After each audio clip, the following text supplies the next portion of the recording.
In 2003, one of the hardest days of my life. I just got sentenced to 35 years in prison. And I remember the day I went back to my cell after leaving court and just feeling like my life was over with. I joined in with the prison gang.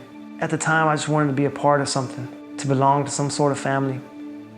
It's 2012. I remember I'm sitting there in the pew. All of a sudden, I just heard these words being spoken to me that I'm always trying to speak to you.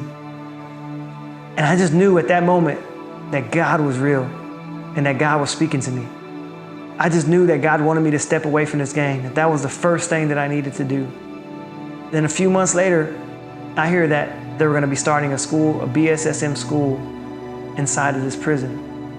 And they always call it a school of supernatural ministry. But everybody and every single person who I've ever seen who was associated with that place, they know we're not a school, that we're a family. And Charlie and Judy and the ministry and the volunteers that were coming in, they had all these core values that were so foreign to us. They didn't judge us because of where we came from. All they seen in us were sons. And because of that heart from theirs, a revival started to happen in this maximum security prison. Man, the worst of the worst were coming into our class and experiencing God. My mentor and good friend, Jeff, he calls me to this office that he's working at, and he tells me that I've made parole, that I was gonna be released from prison.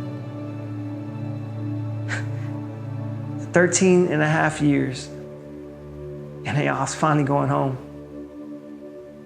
So a year after being released from prison, my life just seems to be so different. I ended up getting married to a beautiful South African woman. And here I am in Redding, California, attending the Bethel School of Supernatural Ministry. I didn't come from prison to Redding. I came from a ministry school to another ministry school. The clothes are different, but it's still the same family. It's still the same heart.